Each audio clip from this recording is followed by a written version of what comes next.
somebody has Facebook, check my page and tell me whether it's coming on the right way or not. Either way, we're going to get started tonight, guys. Thank you for being here. This is Favor Greenville's Family Recovery Group, so just make sure you're in the right place if you came for the PTA meeting.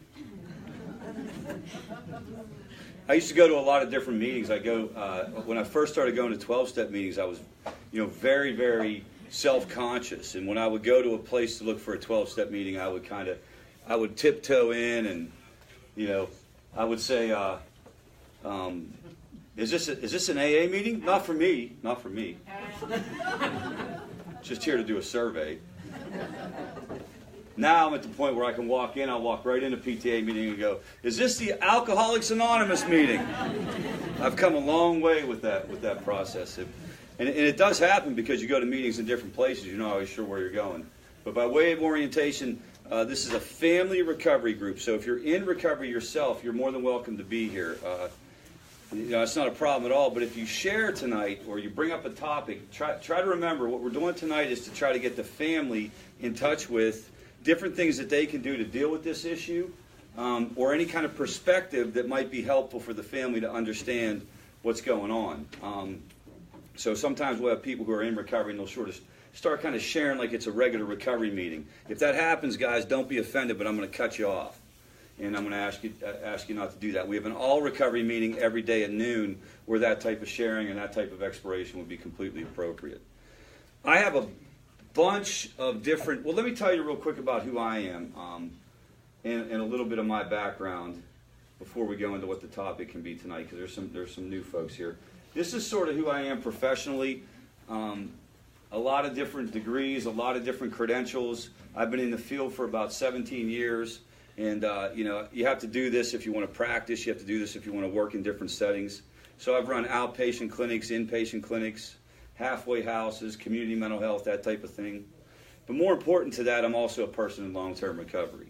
And I'm also a family member who's dealt with the issue of unresolved addiction, or however you want to say it. I have people in my family that continue to struggle with this issue. And I know what it's like to be a person who hurts their family unintentionally.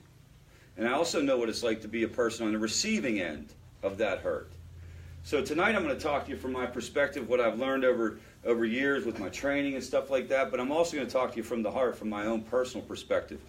My story is... I took my first drink.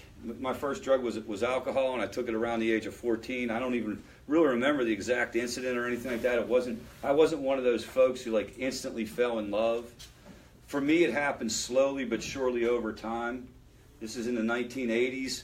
It's mainly alcohol and marijuana that was around. It isn't like today where there were opportunities to do pills and people were passing pills around and things like that. It was really just alcohol and marijuana. And then in a classic way, it just got worse and worse and worse as time went by. And I want to share this with you because I know a lot of you are dealing with kids. And I remember my mom, my mother and my father split up when I was relatively young as a direct result of this issue. And I remember my mom just being completely 100% overwhelmed with what to do with me. Just completely... had no idea where to go or who to talk to or anything like that, and frustrated and crying and worried and anxiety-ridden. And I know that this is an obvious thing, but I want to tell you, how much I didn't understand or I didn't know what I was doing to her, and I never intentionally hurt my mother. Okay? I want you to understand that. I had tunnel vision when I did these things. When I left the house on a Friday night and stayed out, all weekend, and she, had to sit there and wonder, am I going to come back alive? It wasn't because I was trying to, intentionally hurt her. It was because I had tunnel vision on those substances. And I really want to start tonight talking a little bit about that process and what was going on with me that I didn't know what was going on with me at the time, but what's going on with your loved one if they're dealing with this issue. And we're going to do this relatively quickly because a lot of you have seen this before. But it's what we believe here at Favor Greenville, and it's sort of the cornerstone of everything we talk about. So we believe that substance use disorders, addiction, it's a brain disease. That, yes, we have a choice. We take that first one. I made a choice with those kids in the park that day. I put that in my body.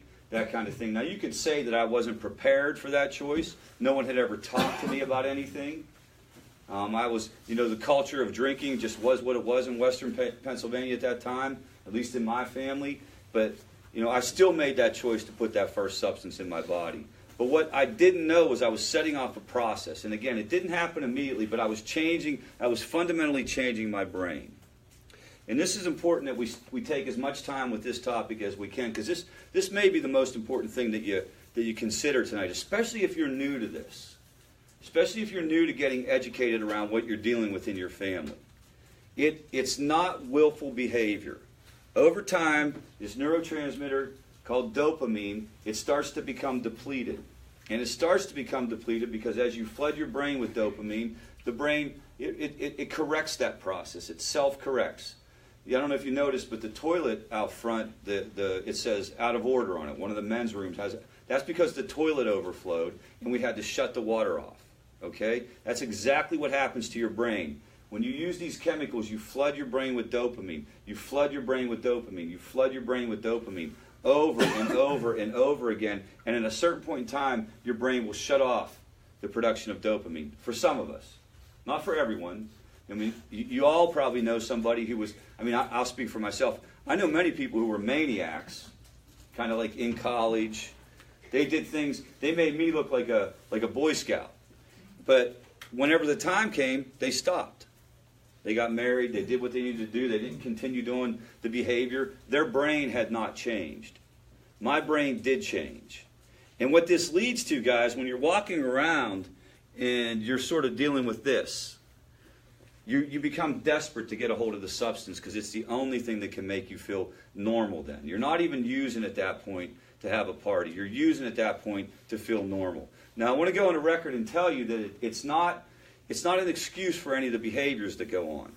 The behaviors are still there, and we need to be held accountable and that type of thing. When I say this, sometimes people think, well, you're making excuses for people who are addicted. You're making excuses for people with this issue. That's not what my intention is at all. This is actually information for you, not for them. This isn't to say it's okay what they're doing. This is for you to understand that when you're talking to them and you're addressing these issues, they're coming at you from a completely irrational point of view.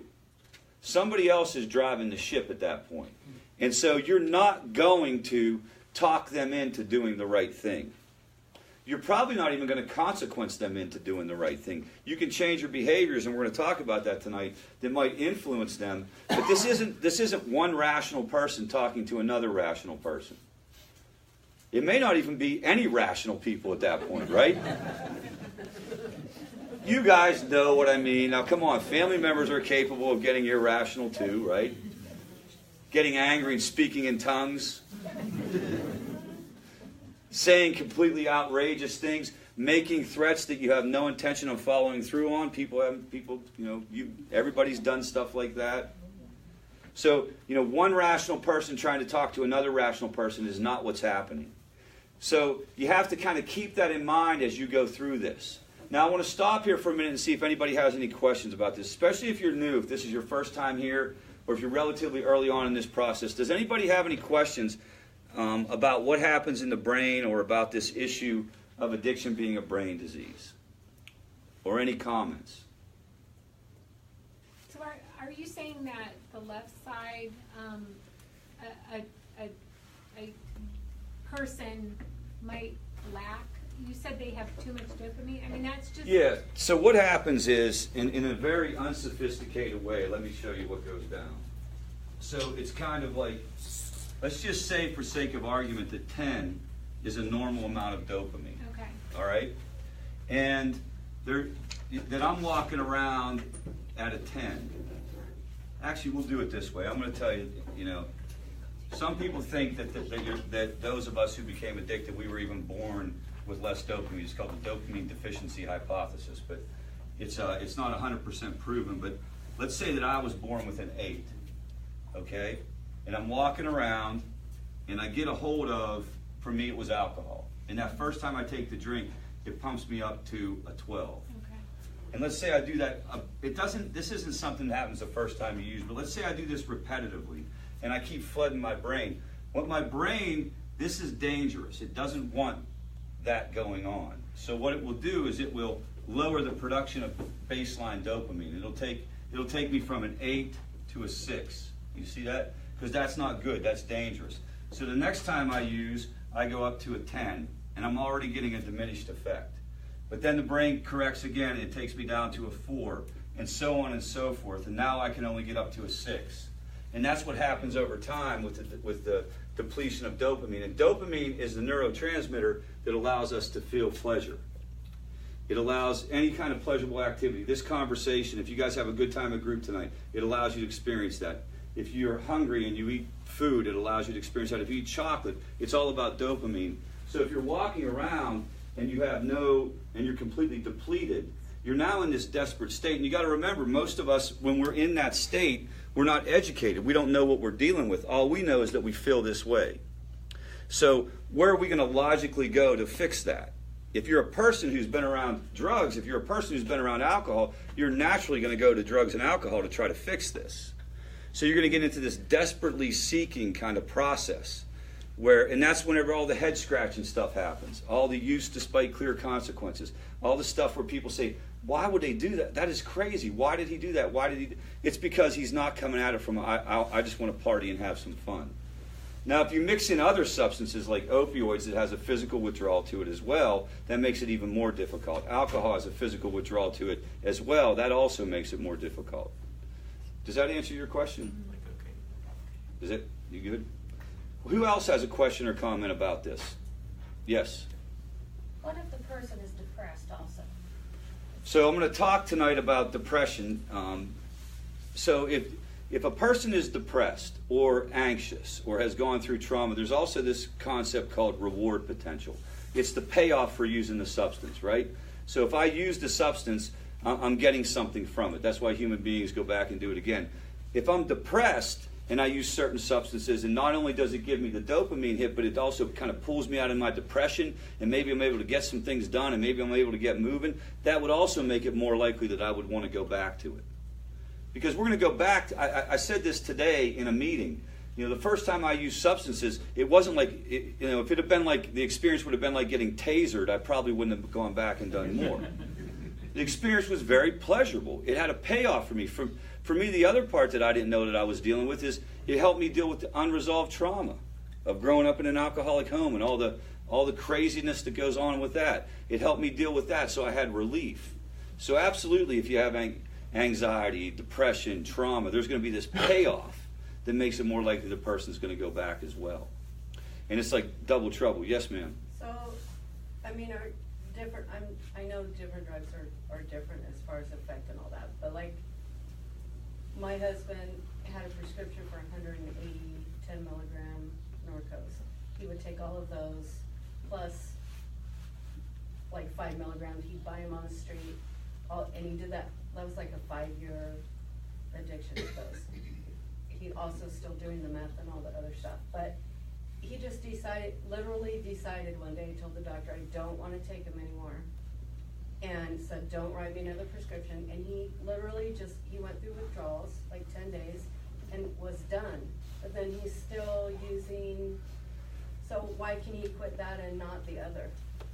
So, because basically, chemically, it's doing the same thing. It's releasing dopamine at that same level. So he's sort of replacing one substance with the other. Well, he was still doing, and my husband is a cycle user, so he'll use them and he'll be okay. About a month will go by and then he'll use again. But he was still doing that. But in your brain, so this gets a little bit controversial around certain like prescribed medications and stuff like that. And we support things like medication-assisted treatment and stuff like that. But in your brain doesn't delineate between a dopamine release related to a Norco versus a dopamine release related to alcohol or methamphetamine. In your brain, there's no delineation. It's the same experience. So he would just simply be quitting one substance and continuing another. And for some people, I've seen some situations where people have done that and their life actually started to get better because there were certain substances that were really, really wreaking havoc, and their life started to improve. And we've had people, a favor, if you're from Greenville and your loved one and you want to get them here, like we don't have a stipulation. You can come here even if you're trying to figure it out. We got a lot of people who have quit one thing and they're trying to figure out what they want to do with the others. But it's technically, it'd be the same process. It's the same, in the brain it would be the same exact process. What other questions or comments about this? Going once. Going twice.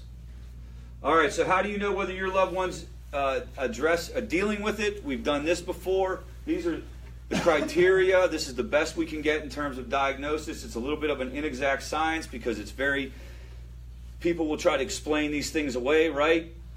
You know, so like one of the criteria is interpersonal issues. That means people in your family are angry with you about it. People in your family think you need to quit. I can look at that and explain it away and say, well, that's not really my problem, that's her problem, right? I can't cut back. Well, I really didn't want to cut back. Like whenever you start talking to people about this, it gets really, really tricky because people have an explanation for these. And I think if there was one thing that we could do in the drug and alcohol field, I've said this in here before, that would make my life easier, it would be some type of like absolutely 100% definitive diagnosis. You know, and I don't know if that will ever happen, but it's not like high blood pressure. If you have high blood pressure, you have high blood pressure. I guess you could look at that and you could sort of try to deny it. Oh, well, I had a bunch of coffee this morning or something like that. But for the most part, you know what you got. That's not the case where substance use is concerned. We're in this continuous cycle of trying to talk people into it. And I don't know what your opinion is on this, but I think there are people who have gone to treatment multiple times. I think there are people who are actively involved, even in recovery meetings, who don't actually believe that they're addicted. They don't actually believe they're addicted. Why would they do that? Anybody have a theory on why somebody would do something like that? Or anybody have that? Anybody have that experience in their lives with their loved one? Do they do it because they think they can control it? So that if I've got it under control, then I must not be addicted? Maybe. One of the things that come to my mind is that they do it because of external pressure or external consequences. So I go to rehab because my wife kicks me out of the house. I go to rehab because the court system says I have to go to rehab. And while I go, I kind of go through the motions, right? I sit there, I say the things I need to say, but the whole time I'm not necessarily buying the fact that I've actually kind of crossed that line into addiction. You know, you can get a person to say that they're addicted, but that doesn't necessarily know that you're actually getting in their head. Do they actually think that they're addicted? If you don't think that you've crossed that line into addiction, sometimes it can be very hard to do the recovery process, because the recovery process can be a bit demanding. And if I don't think I really have that, you know, why would I bother with it? This is something that young people definitely are going to struggle with. And yes? Could it be part with men, part of the male persona that I don't want to admit I got caught? It could, yeah, it could be. But I think, and I'll speak, I'll just give you a little bit of information about myself. You know, there was a long time when I knew that there was something wrong when I used these substances, right? And I knew that they were causing problems in my life, and I knew the word addict and I knew the word alcoholic and stuff like that. But I was not going to actually embrace that, if that makes sense. I was going to like look at it and stop for periods of time and go see a therapist or go talk to this person or talk to that person. But I really didn't believe, you know, that I had this issue. But I told people that I did. And I told people that I did because here's the most honest thing. I got along better with people when I told them that I did, because I was telling them what they wanted to hear. And people, and I've told you guys here before, like my MO when I was in active addiction was, I wasn't a fighter. I wasn't the type of guy that would yell and scream. I was a very, very accomplished kind of like, I made you like me. And so I would go along with you. Yes, I'm an alcoholic. Yes, that kind of thing. But I never actually believed it. And even when I got into recovery permanently, I still didn't believe it for 60 or 90 days. I just sort of went through the motions. So this is one of the hardest parts of the process. And for you guys as family members, and you guys can speak to this if you've had this experience, do you ever feel like you've tried to convince your loved one that they have this issue? How's that going for you? Has anybody here ever successfully convinced their loved one that they have this issue? You know, when they were quote unquote in denial. What happens whenever you kind of push at them and you say, like, I think that you got a problem, or I think you, how do they react typically? Very badly. They push back, right? They argue and they explain how they don't have the problem. No, that's not me. You don't understand. The more that they say it out loud that they don't have the problem, they actually start to believe that kind of thing. So you get into this weird situation where you're sort of like, what do I say? What do I not say? How do I approach this? How do I not approach this? If I push too hard, it actually reinforces it. That kind of thing. You're sort of damned if you do, damned if you don't, especially early on in this process. Now, I think at a certain point in time, it becomes very, very self-evident that the person has a problem, and then everybody's sort of in agreement. But I'm thinking about like that beginning stage. If you're dealing with somebody who's in that beginning stage of acceptance around this, or if you're dealing with somebody who has had a recurrence or who has a slip, they may be in that zone where they're saying this really isn't me either. So any questions or comments about the brain chemistry part of this? Anybody need anything cleared up? All right. So I wanted to start there, but I want to kind of open it up to the group and see what topics do you guys want to talk about tonight? Anybody got anything that they're dealing with that they would want to learn a little bit more about tonight? Anybody want to throw anything specifically out? If not, I'll pick something, but I'd love, yes. I do have one question. Do all drugs cause the same brain effect, like the depleting the happiness or making you happy? I just found that some drugs are uppers or downers. Oh, for sure. Have the same effect. They all have different effects in terms of how they affect the central nervous system and kind of like the symptoms, if you will, or the outward effects of when you take the substance. So you're going to have different things. If you take Adderall, for example, for recreational effect, it's going to pump you up. If you take cocaine, it's going to pump you up. If you smoke marijuana, it's going to bring you down. That kind of thing. But in terms of what it's releasing in the brain, it's all a similar process. Now, certain drugs, there's no question. In the past, you'll hear people say, like, a drug is a drug is a drug, but there's no question that certain drugs are more addictive than other drugs. No question about it. There are certain. You look at something like opioids. You look at heroin, for example, and the latest stuff I've seen is about 1 out of 4 people who even try heroin will become addicted.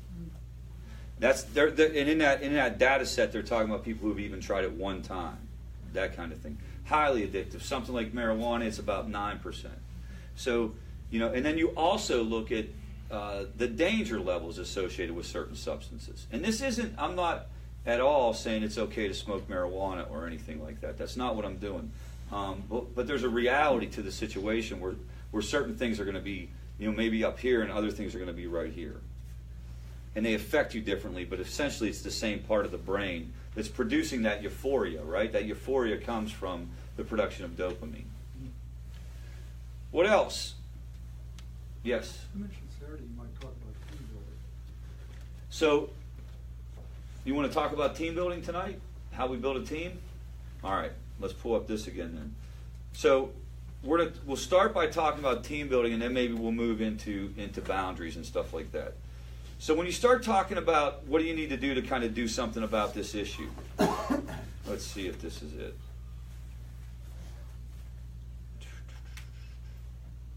All right, interventions. How many people here have heard of an intervention? How many people here have participated in one? How many people have been the recipient of one? How many people have watched the TV show Intervention? Well, we're not going to talk about it from that perspective. So one of the things that you can do if you have a loved one who's actively using but not willing to seek help, or unable to seek help, let's say it that way. Maybe, they're just continue doing what they're doing. Everybody else knows there's a problem, but they're not going to talk to anybody. You can start talking about putting together an intervention. All right? In order to put together an intervention, the first thing is you can't do an intervention if it's just you. If it's just you, that's not an intervention, that's a conversation. All right? So you have to start thinking who else can be part of this process? Who else can be on this team? And as you start thinking about who else could be on this team, what kind of questions do you want to ask yourself about who should be involved in this? Anybody have any feedback if they've gone through this? How do you select who's on the team? You gotta select honest people. So you got to try to find people who are going to be straightforward and honest about it. you got to select people that are closest to the person. All right, and this is where it gets real frustrating for people. At Favor Greenville, we deal with this quite a bit. So let's say you have the person. So you got the addicted individual. You got rich in the middle, okay? And then you have circles of influence around the person, right? It's very hard to do the intervention if you're out here and the people that are in here do not support the intervention. Does that make sense? You can have the best intentions in the world. You can be ready to set boundaries. But if the folks that are closest to him or her aren't ready to do that, that makes it very, very difficult. Can anybody think of a scenario where that would be the case? Boyfriends, girlfriends. It's a lot of times we'll have situations where mom or dad will be concerned, but maybe the person is married and wife or husband isn't concerned. Boyfriend, girlfriend isn't concerned. That kind of thing. The situation we were talking about Saturday where they live with grandma and grandpa and they're not concerned. You're concerned. You're watching what's going on, but grandma and grandpa aren't necessarily ready to do anything about that. So you have to start whenever it comes to building the team by asking yourself, who needs to be on the team? Right? Any questions about that part? So whenever you identify who needs to be on the team, you have to go ask them if they want to be on the team. And they're either going to say yes or no, right? If they say yes, that's pretty easy. But most of the time, well, maybe not most of the time, but many times they say no. Why do they say no? Because they're partying with them. Well, that could be. They could be. His comment was maybe they're using with them. They could be part of that system. Let's camp out there for a minute. What do you do if that's the case? Let's go through each of these scenarios. So let's say that they are using with the person. What do you do about that? They're not appropriate for the intervention. So one side of the coin is they're not appropriate for the intervention. What else? Well, they're too close to the situation to really see it sometimes. So do you want to know what the book would tell you to do? Because you know me, I'm a book kind of guy. Or you want to know what the Arise model would tell you to do? That's what we're training as Arise interventionists. They would tell you to approach the person who's using with them and say to the person, this has nothing to do with you, but I don't know if you can see it or not, but John is self-destructing, and would you still be willing to be part of this? Because we're going to try to ask him to get help. They would say you don't write anyone off. Now, if you go and talk to the person and the person says, screw you, he's my using buddy, that's the last thing I'm going to do. But we've had interesting experiences where we've actually approached people who were actively using, and they've been able to be appropriately involved in the intervention. Now, they have to be able to be appropriately involved in the intervention. If they can't go 12 hours without drinking themselves, you're probably, they can't be showing up at the intervention under the influence. But you don't need to focus on what they need to do. The way that we always say it is we can get to them later, right? And that kind of thing. So you can we would say that you would try to approach anyone who's close to them, even if they're going to tell you no. Now, can anyone think of a situation where you just absolutely would not even bother? There are some guidelines around don't bother. If it's dangerous to you in any kind of way, or it's dangerous to the person in any kind of way, you absolutely don't bother, right? If the people are violent, or it has something to do with a situation where you would be putting yourself in jeopardy, you don't bother with that. But otherwise, you kind of give it a shot, man. So we would encourage if it's friends. What do you do if this is a 21-year-old? And maybe some people in here can relate to this. What if it's your 21 or 22-year-old whose closest people to him aren't mom and dad anymore, right? And you guys know that that's developmentally appropriate, right? It's developmentally appropriate for a 21 or 22-year-old to not think of mom and his dad as the most important people in his life. We know that, right? I want to stop here till y'all acknowledge that. I'm getting kind of concerned because you guys aren't saying it. Yeah, it's very appropriate. That's individuation. That's a good thing. So if this is, if this is a buddy that he went to college with, and this is maybe an ex-girlfriend or that kind of thing, and this is like another buddy, and your first instinct with them is going to be what? What's your first instinct a lot of times with your kids' friends?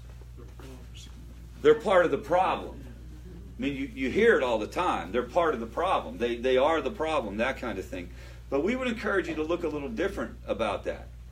You know, and it's the same criteria we just have for the person who's actively using with them. Can they be a support for this particular issue? How many people have been involved in an intervention where the primary people involved were friends? Absolutely. You know, it happens all the time. The primary people are friends. So you would approach them anyway. It's extremely important if they're living with somebody, because at that point in time, you don't have a lot of financial leverage over them. You don't have a lot of control over the situation. If they're living with you, you probably have a little bit more, but if they're living with other people, you have to approach them. Who else do you need to get on the team? Who else would be on the team? Siblings. Siblings you could look at. Maybe old friends that they're not hanging out with anymore. What about employers and employees, that kind of thing, co-workers? Anyone that you think is going to be supportive of this issue, and anyone you think that knows what's going on, you would want to be able to approach them. And then, guys, if you're dealing with this, we encourage you to go ahead and have the conversations and put the team together and start having this conversation. We hear this a lot at Favor Greenville. What do I do? We get a lot of calls, and people say, what do I do? I'm telling you, you can start this process tonight when you leave here. You can start these conversations with these folks, and you do not need us. You do not need us. You don't need a professional to do that. It's just a one-on-one, one human being talking to another human being. I'm worried about my kid. I'm worried about my husband. I'm worried about my wife. Can you help me out with this? What's the worst thing that they can do? They can say no, and they can what? You know, well, they could judge you, I guess, and they could like look at you sideways, but you know, who really cares, right? So, you know, you can start this process, and this doesn't involve a A&E TV intervention. That's not what you're trying to do. You're literally just trying to put together a meeting where you guys could sit down with them and talk to him or her about getting some help. What do you think about that? What are your thoughts? What questions do you have about that? Or comments? You guys don't got a lot going on tonight. You definitely have to make sure that you already have a plan beyond that. In other words, okay, listen, he's going to say that right then, but you better have a game plan immediately, the very next day. So absolutely. So the phase one is building the team, but you're absolutely right, Nils. And I'm going to talk about that. The second phase is like, what's the actual ask that you're going for after you build the team? So you got to build the team, and then you got to have a plan for what you're going to ask the person for, or how you're going to confront the person and get them to go to whatever level of care they need to go to. What other comments about building the team, though? Stuart? Boy Scout leader, somebody that they had been involved with that meant something to them, and that they meant something to our coach, a high school coach, whatever, that had a positive influence on their lives and saw them as having potential. Absolutely. The more that you can kind of tap into people, I'll give you one of the most common ones that we run into are like coworkers. People have coworkers that they really respect, and that they kind of don't want the coworkers to know what's going on. That is a perfect person to have at an event like this. One of the things that's going to get in the way on your end in terms of building the team is going to be, you're going to feel like you're betraying your loved one, and you're going to feel like you're blowing them out of the water. Like if you were to contact somebody's coworker, you're going to have this feeling in your gut like, I really shouldn't do this. They're going to get so mad at me. They're going to get so angry at me. They're going to get so frustrated. But as you start building the team, this is when it gets real. This is when it starts to get very, very serious. You're moving in a direction where this is all going to kind of come to a head. Carol? What about the priest or pastor? I think absolutely. Therapist that the person was involved with would be perfect. Obviously, if you have a coach here at Favor Greenville, one of the things that I'm trying to get you guys in touch with, though, is we want to empower the family. We don't want you guys to think that you don't know what you're doing with this stuff. We're at a stage with this issue and it's spreading so much, and there's so many different people being impacted that the families almost have to learn how to do this. I guess the best way to say it is, even if they don't have professional guidance through it. If you've done this before, guys, you know that you may have to do an intervention more than once. The story that we're told where Rich gets intervened on and he flies off to rehab and he stays there for 60 days and he comes back and we all live happily ever after. That's how we want it to be, but the likelihood is that you may have to do that intervention again. You may have to do it 2 or 3 more times.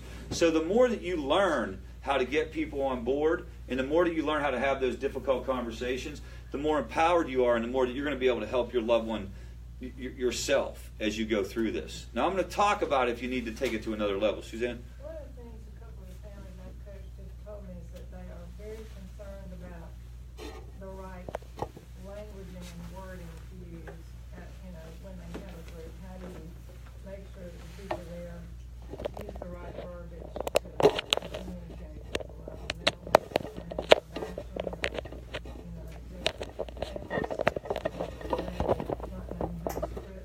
or bashing or, just So what would the group say about that? What would be guidelines for how you communicate with the person when you're there? Anybody have any feedback? Gotta be out of love. So it's got to be said out of love. How do you talk out of love? Don't overthink it. You tell them, we love you. We're here because we love you. You start off with something like that. If you want to think about how you structure the recovery message, or however you structure how you're going to talk about this, you literally could write where the introductory paragraph was, we're here because we love you. We're here because we love you too much to watch you self-destruct.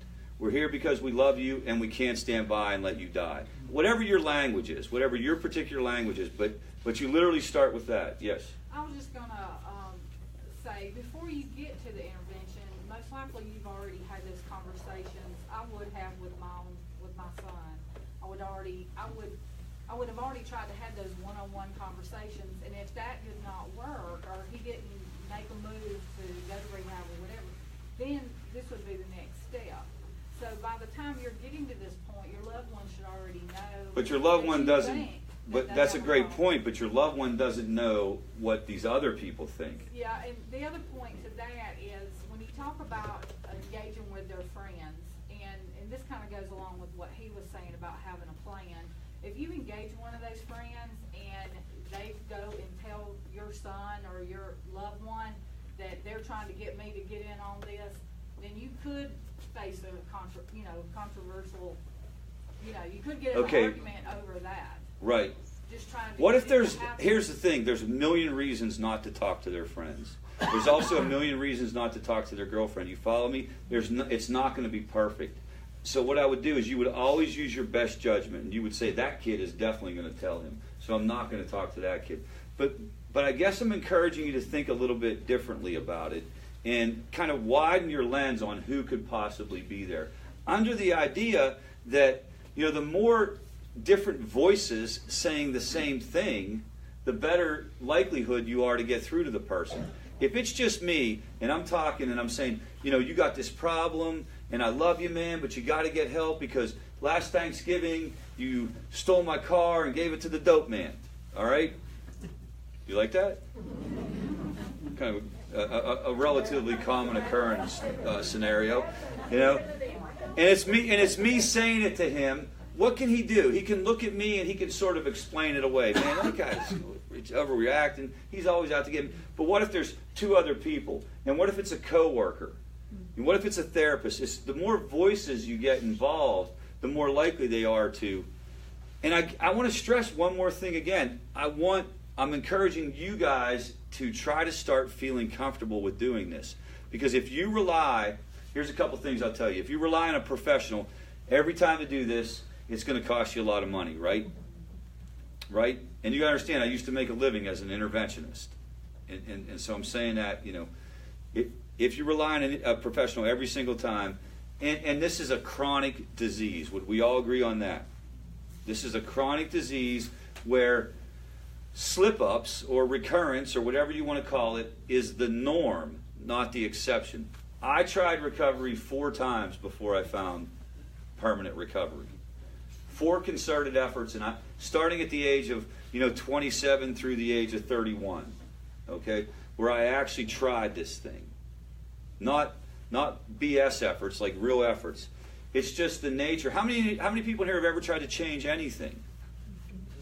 Right? How many people here? How many people are currently today on March 12th still following their New Year's resolution. And now magnify that by the dynamic of the brain that we were just talking about. Magnify the human nature around habits, right? How we are with positive habits and how difficult it is to stick to something. And now magnify that with this brain phenomenon. So as the family becomes, as you become more and more empowered to put together these meetings, it's very, very important to us. We feel like this is the future of how we have to attack this thing. That you guys have to almost become mini experts at this stuff. Okay? So you're right. You got to select who it's going to be, and you're going to try to get them on the team, and then you're going to ask them. Now you're going to have certain people who you feel like they just have to absolutely be there, and it's not about whether or not they're using. It's not about whether or not they're in danger. They won't come because they're in denial of the issue. Does that happen? Do you have certain family members who just don't see it the same way you see it? You know, maybe it's dad sees it differently than mom.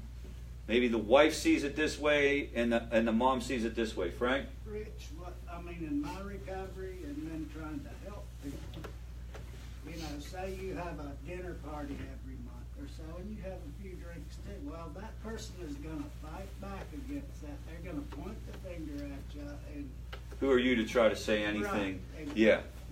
So you got to be ready for a fight. Yeah. So how do you deal with, does anybody have any experience dealing with maybe a family member that was sort of in denial about the issue and how they kind of got them on board with it? Anybody feel like they were successful getting somebody on board? Anybody have any suggestions on what you would do to get someone on board? How would you get them here if they wouldn't come? His comment was bring them to one of these meetings, right? How would you get somebody who didn't necessarily want to be here to come here? You'd have to ask them to come. Just come. Just come and check it out one time. Just come check this out one time. You know, we put this thing on Facebook. We really do put it on Facebook because we also would encourage you to tell them to check out one of these meetings on Facebook so they know what they're getting themselves into. One of the reasons why people don't want to come to a group is they have this image in their mind of what a group is. You know, we've all kind of gone through that. Yes? I think that especially if you explain to someone who's never been here and is resistant to say, just come and learn about the disease of addiction. Yeah. It's not it's not a group meeting where everybody shares. It's more bring them to the educational one. Yeah. So that they're not intimidated. They just are getting facts. Getting them here would be an incredibly positive step in trying to work them through that process. And if you're not from here, you would get them to anywhere else where they could get this type of education. And I would encourage you to bring them to this particular type of group. You know how we do this every other week?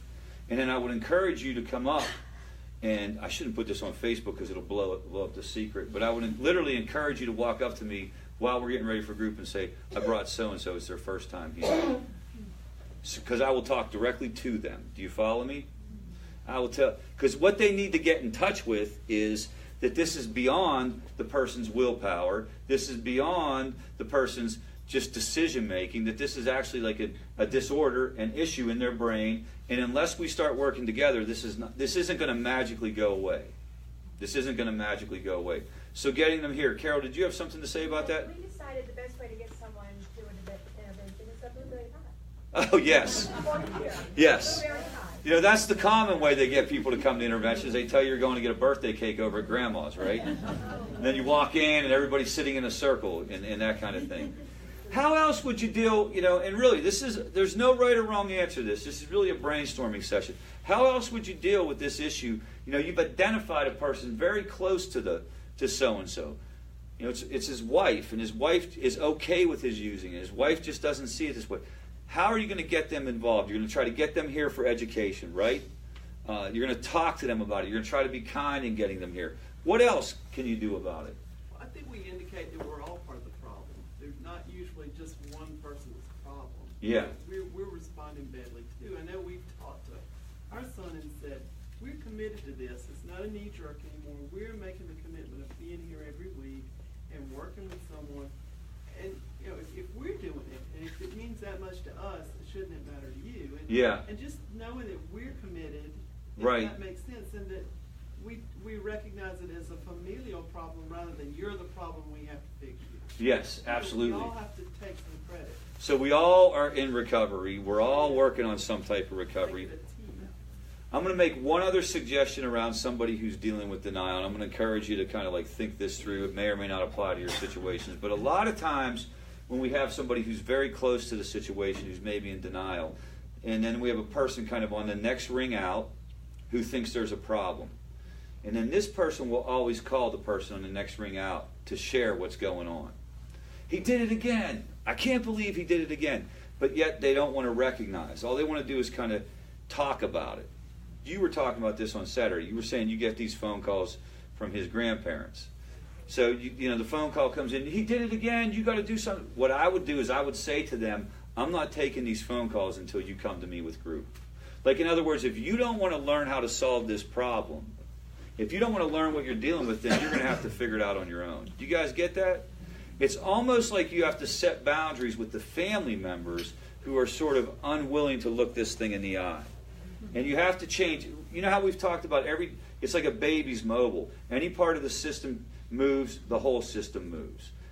Remember we've talked about that? The family system works together. So what you say is you start changing the way you respond to the family members who's in denial. And you make them start dealing with it directly to the point, and then you simply say, you got to come to one of these family groups. I'm in and I want to do something about it, but you need to learn about this too. We all need to learn about this. Sometimes in the past when I wanted to get a group on my side, I went to them and I said, I need you to help me rather than the objective that I was looking at. So you're just sort of trying to get them here. Yeah. Yeah. Did you guys hear that? That's called manipulation. And it's and she's using it for the power of good. And but I like that idea. You would change the reason why they were coming. Can you come along and kind of support me through this group? You know, we've had interesting situations where people have kind of like told fibs on what kind of group it was to get people to come. I'm not sure if you want to do that. That's up to you. But you're trying to do something to get them here. If they're not into coming to the group, you could also try to get them education. Maybe they could go online and learn about this. Maybe they could get a book and read a book about this. Some people maybe just wouldn't like this environment. Maybe they could come in one-on-one and talk to somebody. But what you're trying to do is you're trying to get them in touch with what's going on. So one reason why people could be in denial is they're misinformed or they're just ignorant as to what's going on, right? What's another reason why people could be in denial? Yes? They're afraid. And this is a big deal. So there's a second level, which is a little bit different dynamic. They may know exactly what it is. Education may mean nothing to them, but they're just terrified to do anything. What do you do with that person? How do you help that person get on board? Anybody have any suggestions with that? Get them to talk about their fear. What is it they're really scared of? What does that look like? So you could certainly do that. You could also say things like, I'm terrified too, that there is no right or wrong way to do this thing. I think the objectives are kind of the same. It's just the conversation's a little different. One end of the conversation is you're just trying to get them here because you feel like once they learn about it, they'll be okay. The second alternative is, no, we just got to acknowledge what's going on. We got to talk about the elephant in the room. You're scared to death to confront this, and then try to get them help in kind of like for that particular issue. What other reasons could happen to be in denial? What other kind of things could go down for a person to be in denial? Embarrassing. Very much so. I don't know if you guys could hear that, but it's embarrassing and it's stigma-laden. And actually, like, you could probably make an argument that this may be the number one reason why people don't actually want to talk about this. It's just the word addict and alcoholic comes with so much baggage, and it is so difficult for family members to actually acknowledge that. And I am convinced that keeps a bunch of people from coming to a room like this. Now, I think this is wonderful. You guys are, you fill this room every week. But if you think about it, there are a lot more people who could be here, right? And you guys all know people in your church and in your neighborhood and different areas that probably are dealing with this, and they will not talk to anyone. And I don't understand that because it's going to be discovered. it's going to be discovered. Like, there was no way that they weren't going to know that something was up when I was parking the car on the flower bed every night. Right? They didn't need to come to a family group to find out Rich had an issue. That kind of thing. It's going to be discovered. It's going to get worse.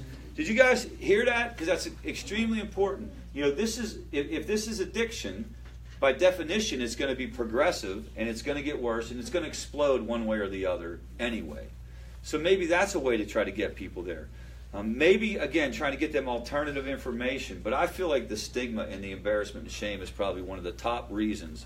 Yes, ma'am? So what do you do, though, when you know that, I mean, even, like, say your wife, but I know that she's not going to be able to stick, like, if she gives you, you know, this is what needs to happen, and this is what's going to happen, if you know she's not going to be able to follow through, do you still try to get that person to be involved? Yeah, I believe you do. I think you have to. I think you have to.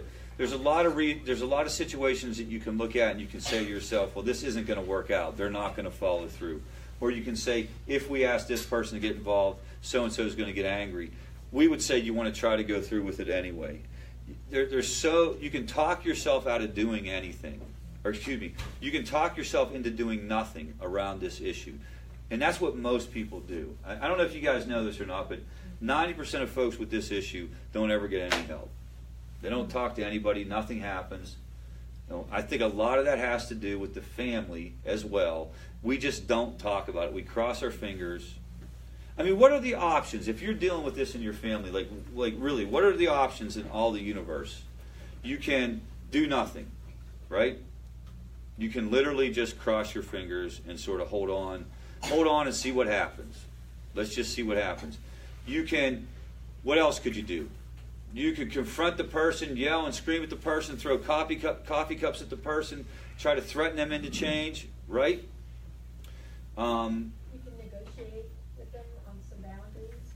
You could start working a program. Do you follow me? Like, this is right to Cynthia's point around this issue.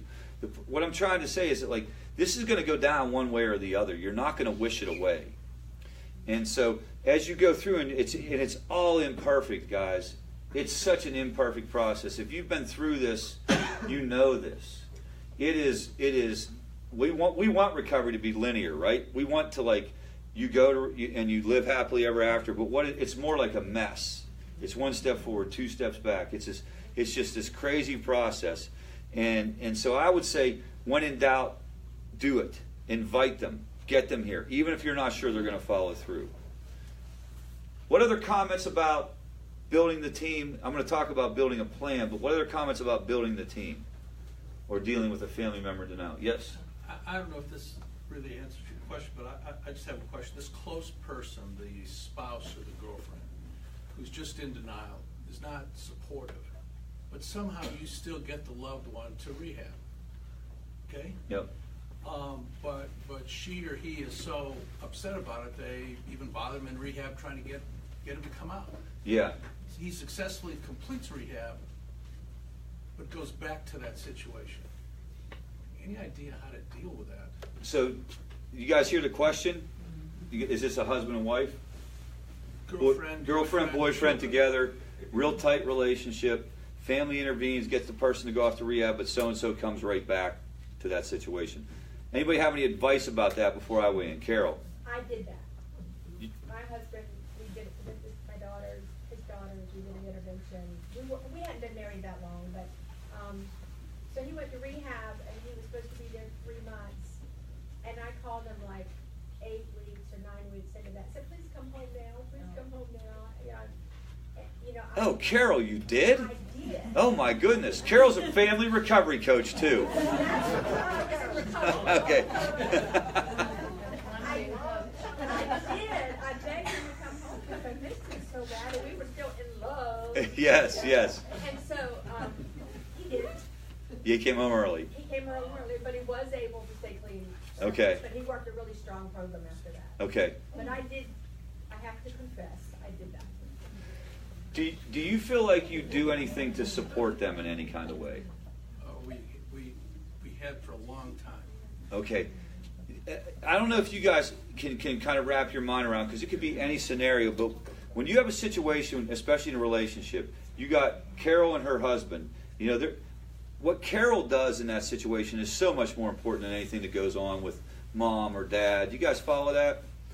And it's almost like you would have to say to the girlfriend, we're putting this ball in your court and we're staying out of it, and it would be really, really hard, but you would have to try to let that relationship just totally fall apart, because you're probably not going to get anything done as long as she's continuing to conduct herself like that. It's so tough if you have that type of connection, if you have a real tight connection. The idea would be, could you step away and let the chips fall where they may, to where he would be saying she's got a problem? You know, and sometimes, remember, a relationship is more addictive than the drug.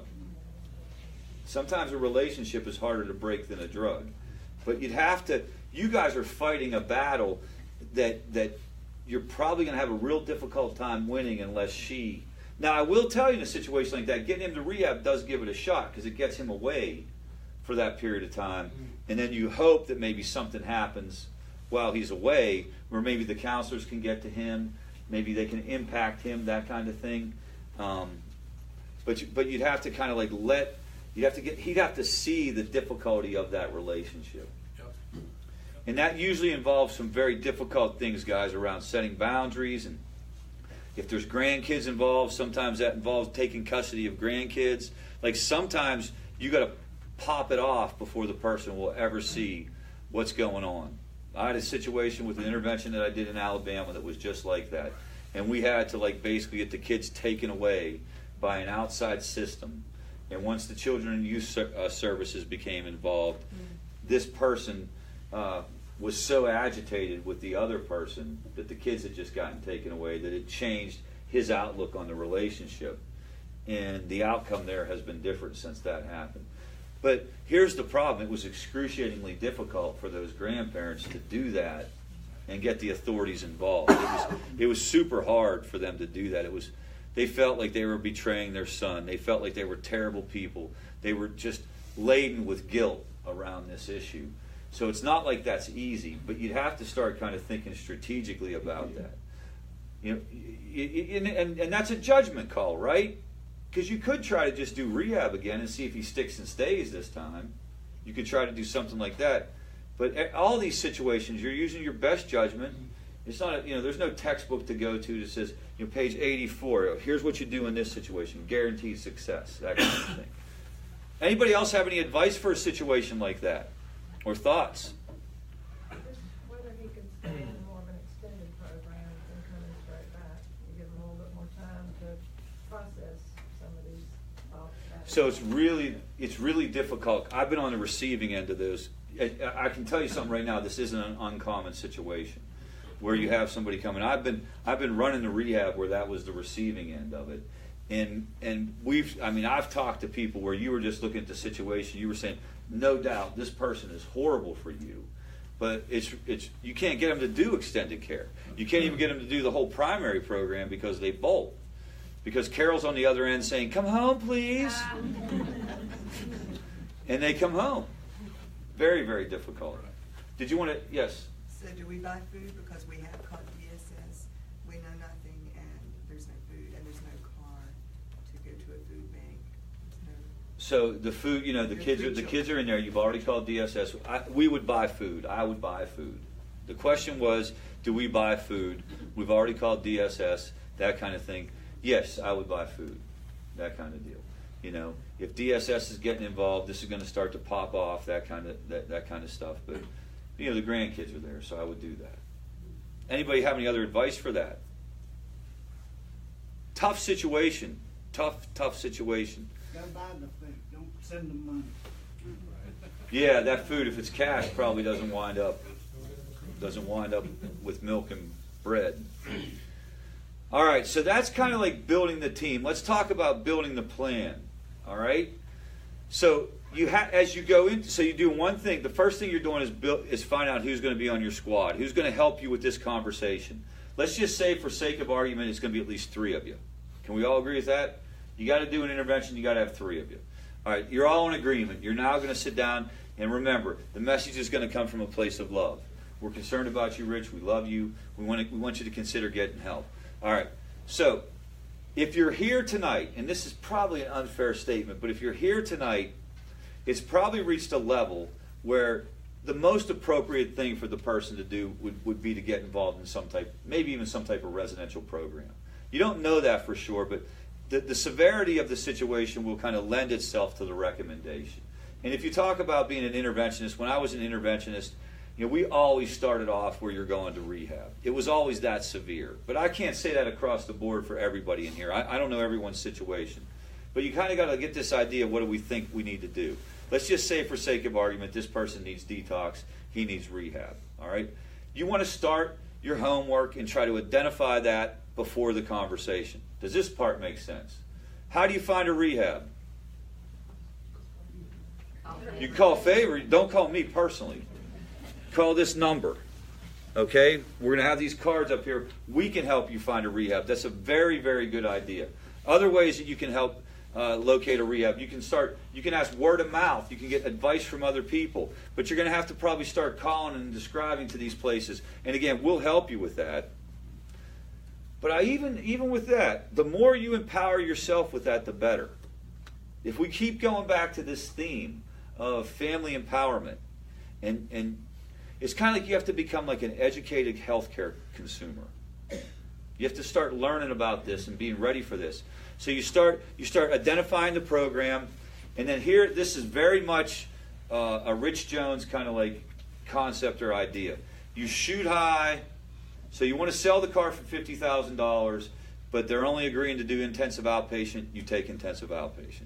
The idea is get something started, but you don't want to go into the conversation telling the person, hey, we'll take whatever you're going to do. You want to get them involved in some type of program. We do not hang our hat on the idea. So in other words, if I go into an intervention and a person doesn't go to rehab, but they start coming to Favor meetings and they go see a therapist, maybe they start an IOP program, we consider that a success. So you want to be able to walk into that room, and this would be with a little bit of negotiation, I guess. But you all want to talk about that before you go in the room, okay? Because you don't want to get in there with 3 different opinions on where the person goes. We can help coach you through that part. If you feel like you need to be on the phone with somebody and we can say, hey, this is what we got going on, this is what we suggest. It's very hard for us to meet the demand on us doing like straight up interventions on every one of these situations. We do about 300 or 400 of these type of situations every year, but we can coach you so you can have the conversation. We want you to try before we have to get involved. So you're going to find a place, you go in, they say, screw that, I'm not doing that, but you know what, I know, I will go to the Carolina Behavioral Health Center and I'll do an intensive outpatient. Take it. Because now you got the person involved in the system, right? Now you got another set of eyes on the person. You got another person trying to work with them. Okay? What other questions or comments about that part of the plan? Anybody have any experience on what could go wrong with that part of the plan? Person gets up and walks out. So they could get up and walk out. It's kind of over at that point, right? I'm going to talk to you about what to do if that happens. That's pretty straightforward, actually. If the person says screw you and gets up and walks out, that's actually not the worst outcome. The worst yes? What if you're not sure where they are, like what they need? Like, do they need intense or go to outpatient or? Yeah, it's a great question. So what if the situation is you want to do an intervention, but you're not sure how serious it is? Then you want to try to get them to agree to go get an assessment. Okay, your objective there would get in front of a counselor, and we can give you the resources with that. Guys, we're going to leave these cards. I'm going to talk about this before I'm done, but we want you to use this resource. This is a 24-hour hotline. It's manned by trained recovery coaches who will talk you through where you can get an assessment and how you can get that done. Yes? Can you just tell us generally what entails an assessment? In other words, just a few things that... So it's a history of use. It's a pretty intensive process. It involves history of use around substances, looking for patterns, looking for that criteria that I had. It also involves a history of mental health issues. Kind of goes into all the person's behavioral health issue, family history, everything. It takes about an hour. A lot of times you're not honest with that. This happens all the time. That happens all the time in an assessment, yeah. You would want to, so you're going to start at that point then. Maybe what the intervention involves is just getting them involved in a program like Favor. Maybe you don't even bother with the assessment. If you're not sure how that's going to go, you get them here and you start them here. This is a little bit different than maybe you would hear from a traditional interventionist, but I want to tell you that it's very much in line with the Arise model. What you're trying to do is you're trying to change the pattern of what's going on. And the pattern of what's going on right now is they're using, you're upset. They're not doing any kind of recovery program, so can you get them to do any type of recovery program? Maybe you don't even bother with an assessment. You say you're going to go to an IOP. An IOP is an intensive outpatient program, guys. It's 3 hours a day, 3 times a week. There are only 4 here in Greenville, South Carolina. Hope for Families, Pavilion, Carolina Behavioral Health, and the Phoenix Center all run an IOP. We have all those numbers on our website, and we can also help you if you call our hotline. We can help you get there. And they will also do assessments, though. If you want to get an assessment, any one of those places will also do an assessment. Her question was, what do you do if they're not honest? I mean, if they're not honest, the clinician on the other side is not going to be able to come up with an honest recommendation. You know what I mean? Talking about honesty and assessments, don't you think that sometimes whenever we've experienced our son having to have an assessment, we were not present. We were maybe out in the other room, but he was always more honest with that person than he ever would have been with. So this is a common dilemma. This is an issue. You know, if you go certain places, they may include the family. Like I think a program like Hope for Families would probably include the family. Did you have any experiences where they included right away afterwards, but we didn't get included in the initial assessment, which was fine. I didn't really want to be there. Does anyone else have any experience on whether they were included in the assessment process? I felt like he would be more honest. Were you guys? There. So you were included in a conversation kind of after the fact. Here's what's going on, but the actual assessment was done one-on-one. Yeah. Yes.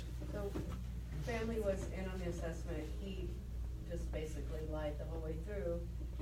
I'm sitting there thinking I should speak up and say that's a lie, but then I don't want to deal with what's going to happen when we get home. So I don't say anything. I just let him lie. So yeah. Should you?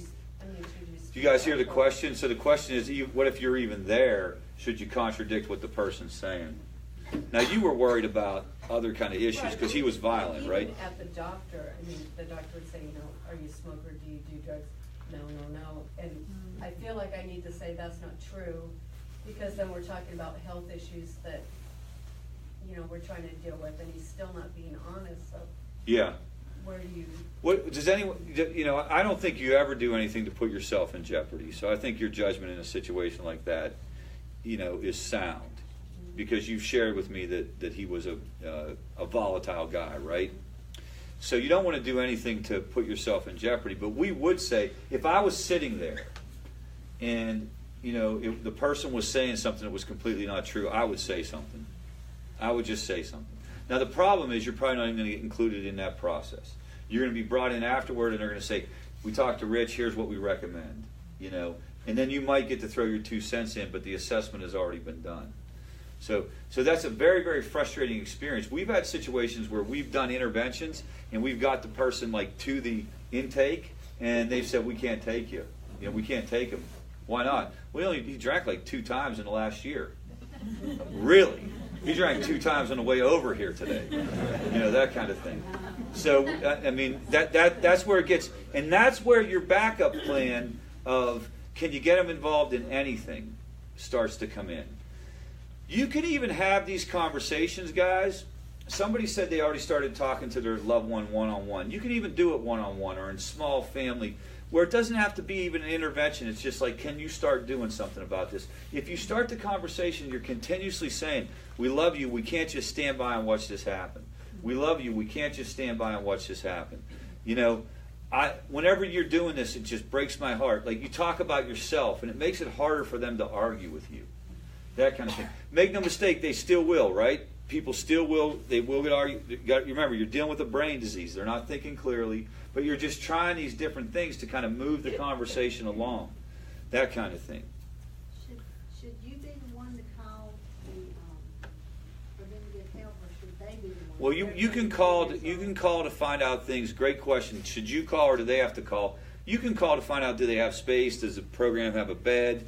But they're going to ultimately have to talk to the person. They're going to have to talk to your loved one, that kind of thing. Yes? I got to ask this is burning inside of me. Recovery meetings. What is so significant about recovery meetings that encourages them to change? So what goes on at a recovery meeting that actually helps the person change? You would look at it, it would be like the shared experience of the process, the real practical information you get, the sense of hope that comes out of it. You know, if you look at a typical recovery meeting, so I came to the recovery meeting today, for example, and you look around the room, you got a lot of people who are kind of like early in recovery, but you also got some of us who have, you know, our lives are pretty good today, you know, and then you got people talking about like, I don't really think about using anymore. It's a non-issue in my life, and I'm just, you know, and it's a positive experience, and I think that lifts a lot of people up.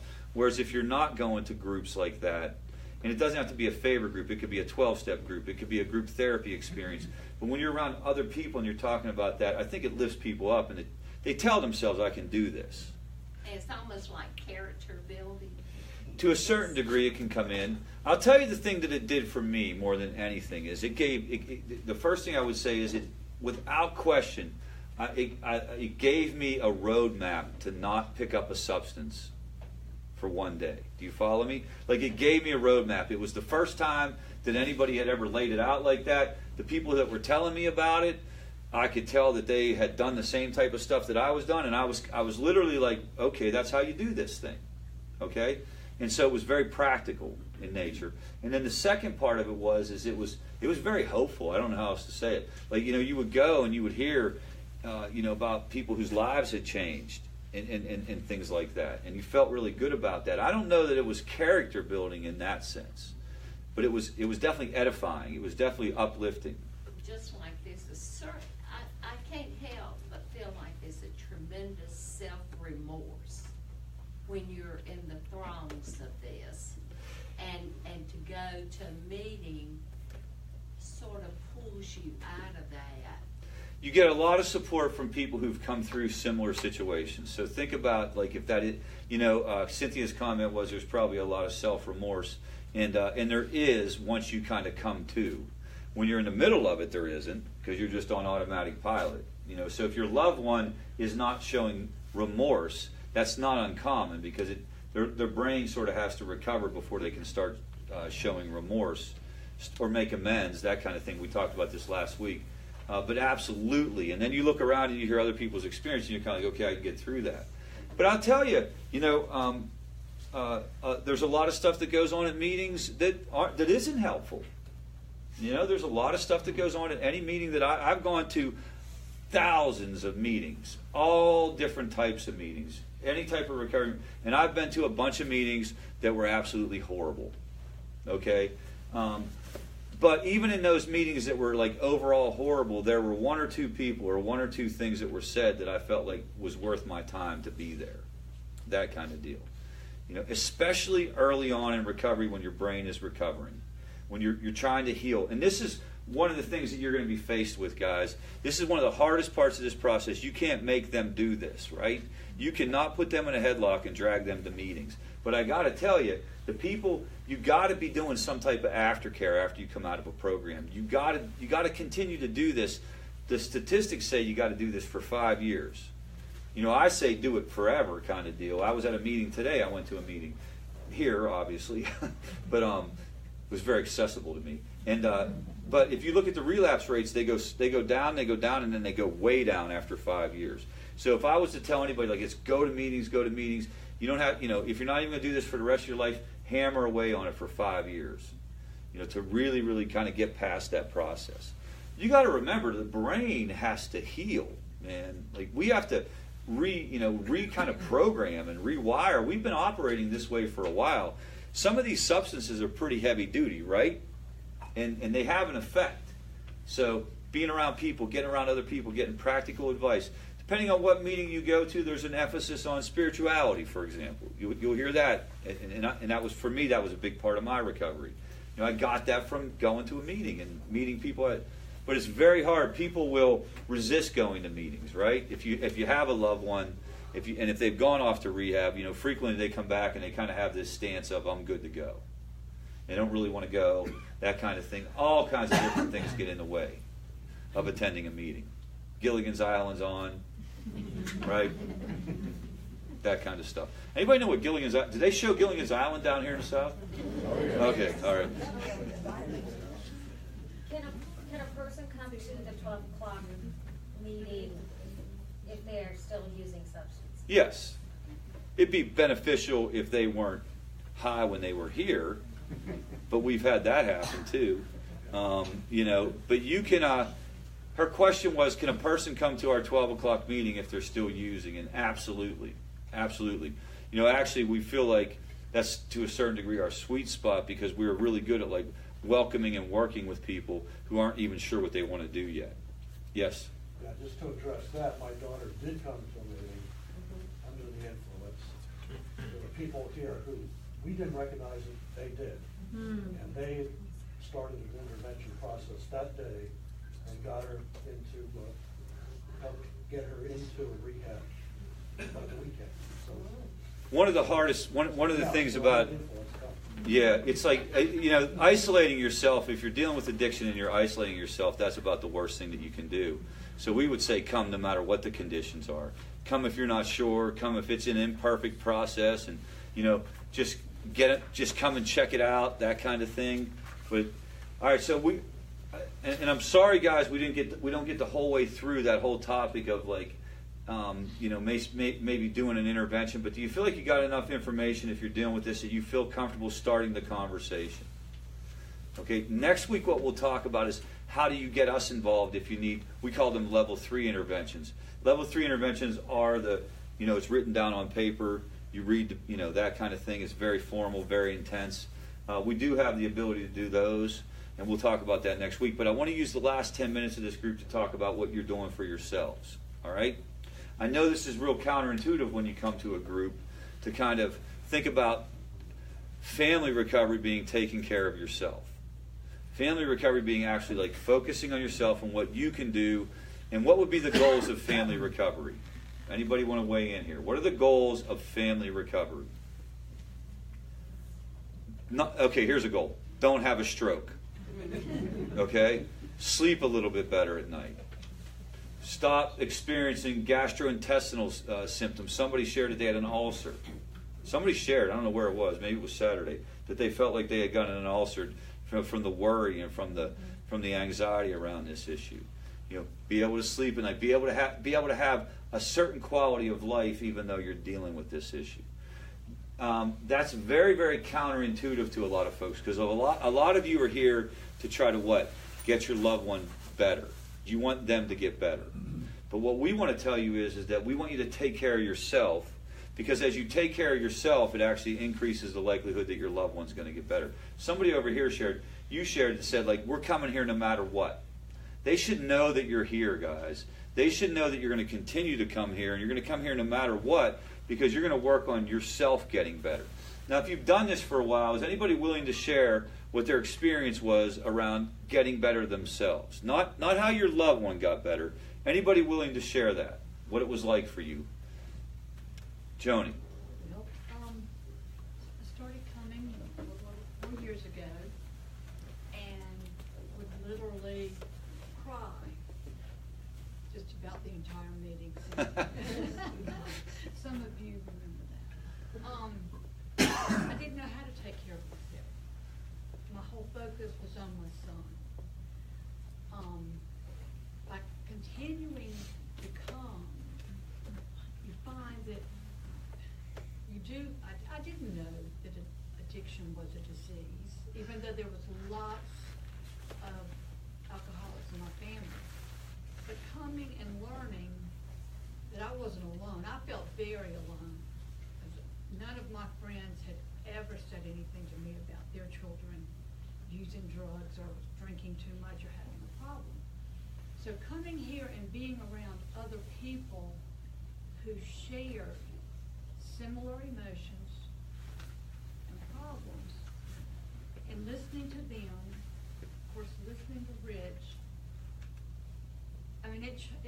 it changed my attitude, and it also changed my husband's attitude.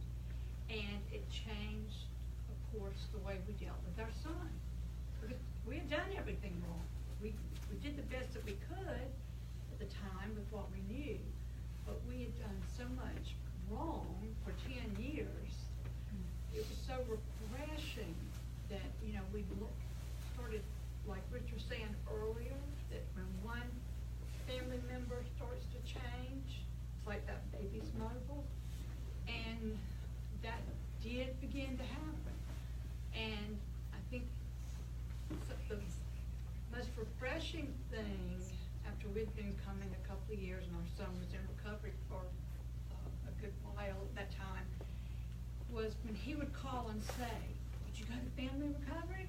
Did you go to your meeting?" And, that, I think we came for us, not for our son.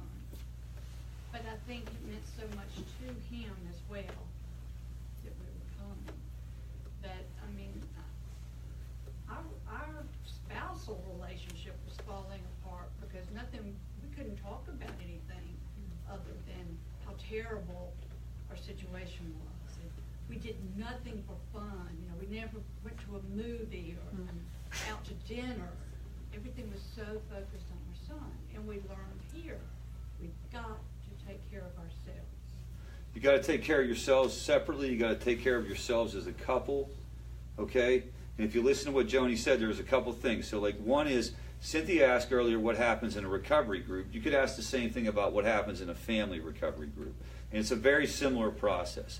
You get hope because you realize you're not alone. You get hope because you hear people that have learned how to, sleep at night, even though so-and-so isn't doing perfectly. Even though so-and-so, it's not, the game is never over, right? We're always in a process of recovery. You were going to say something as well. Hey, my name's Susan, and I'm in long-term recovery myself. So when my daughter started struggling at age 16, I was aware that there were solutions, but it was a 10-year ordeal where she started with alcohol and then went to cocaine, then went to crack, then went to meth, then went to opiates eventually. And Farley and I got married in the midst of that too. So we were blending a family, 5 daughters, and this was my oldest that was struggling. And so he was also in long-term recovery. So we kind of knew what to do, but we just still made some of the common mistakes. The obsession with that child was so intense. And we, I truly believed every day that this was going to be her last. At one point, since she had younger sisters, I said, you can't use it in our house. So she left. And the last several years of her addiction, she wasn't in our house, but the obsession was still there that she was going to die at any moment in time. And what we ended up doing was we had started a Celebrate Recovery in our church, and we started a parent group just so we could get some support. Yeah. Totally selfish motive, but we knew that we just couldn't make it on our own, that we needed people around us that were going through the same thing, and it does help so much. And as time went by, we got healthier. We started working together as a team. When I get way out of bounds crazy, Farley would be able to say to me, Susan, that's probably not a good choice to do that. And I would actually listen to him, and we started kind of coming together. And I, honestly, for me, I kind of had to accept the fact that she might die.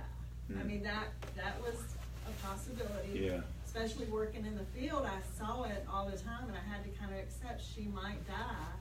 And that kind of set me free. I quit trying to control her all the time. I quit trying to fix her, and I just started loving her a lot.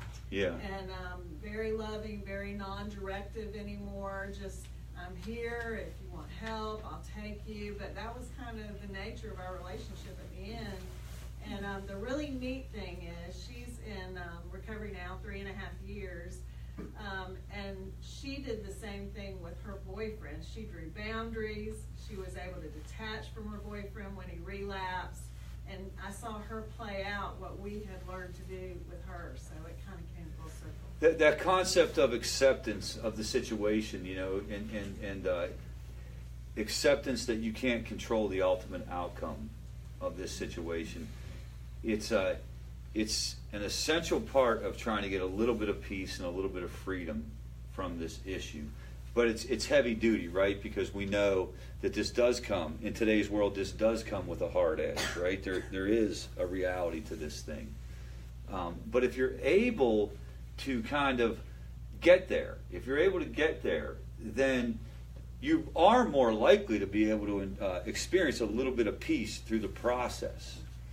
You'll hear, it's kind of like you can go through this turmoil day after day, year after year, for some people decade after decade. And so how do you come to that? How do you come to that level of acceptance? I believe it's being in groups, but I also believe it's kind of like redirecting your thinking over and over again and kind of saying, here I go. Dear God, please remove this, or whatever it is that works for you, but recognizing that you're in that automatic obsessive pattern of thinking that I know everyone in this room understands what I'm talking about. You know what it's like to be obsessively worried about your loved one. Playing it out in your head, working every angle, wondering where they are, wondering when they're going to get there, what's going to happen if they get there, what if we can't find them there. It's relentless. The hamster wheel is relentless. And to try to, when you feel yourself going there, to literally try to step back, prayer, redirect, whatever it is that you need to work at that point. Mary Kay, did you want to say something? Quickly, just for me, coming and learning and doing all that also helped me to realize and to alleviate any guilt I had when I would not think about my son. Yeah. And I would start to, try to take care of me, have a relationship with my family, and I wouldn't feel as guilty. Yeah. I learned not to feel guilty about it. Yeah. I want to tell you, here at Favor Greenville, we are absolutely dedicated to trying to help families. And what we actually think is that if we're really going to ever make any headway in terms of this epidemic or this issue, it's actually going to be through empowering families. Because it is a chronic disease, because there is a reality to this path. And we want to give you the information, right? We want to give you the information, give you the baseline support, but we know that you can respond to whatever comes your way. Okay? Now that said, we have this on-call line, and I know we've talked about this before, but this is very important. So if you're dealing with a situation and you're going to leave here tonight, you're going to need more information, we're going to encourage you to take this card and call. And when you call, you're going to get a live coach on the other end of the line. And you talk them through your situation one-on-one. They're going to give you suggestions. They'll also talk to you about whether or not you need to do an intervention. They'll also talk to you about whether or not you need a coach or whether or not your loved one needs a coach. Sometimes, depending on the situations, if it's appropriate, we'll even reach out to your loved one. We'll cold call your loved one. I especially like doing that. I don't get to do that as much as I used to, but nothing better than getting the phone number for a 22-year-old and just dude, just badger him to death, right? Try to get him to come to a recovery meeting. But you got to talk to the coaches about this on this line. I can't tell you exactly. They have very defined expectations around that. So take these cards if you're looking for that level of support. And next week we will be here. If you haven't been to one of our groups, when it's not a lecture, it's a little bit different. We have the room laid out a little different. And it's just more of an open share. It's kind of back and forth, more like a kind of a traditional recovery support group. So we would encourage you to come next week if you haven't been here, and then also spread the word. Okay? Anybody else have any other announcements related to recovery or anything else going on? Anything going on with Favor that I don't know? Yes. I just want to make one ending comment. I'm a better person from coming here than I was several years ago. It has completely, I don't know, just made me change your perspective. More whole. Yeah. Yep. Thank you for sharing that, Cynthia. I didn't pay her to say that. She's not a plant in the audience. Okay, so one other announcement. We have Sam Quiones, who wrote the book Dreamland. If you're aware of that, it's a New York Times bestseller on the opioid epidemic. He's going to be a guest of Favor Greenville on March 27th. He'll be speaking at Furman University. It's at 6 o'clock. It's an open invitation to the public if you want to join us. And we'll announce that again between now and then. 6 p.m. at Furman. All right, we're going to close this meeting with the Serenity Prayer. If we can get a moment of silence for those still suffering and for the family members, brother, there's no choice of their own. followed by the serenity prayer. God, grant me the serenity to accept the things I cannot change, the courage to change the things I can, and the wisdom to know the difference. All right, good deal. Thanks.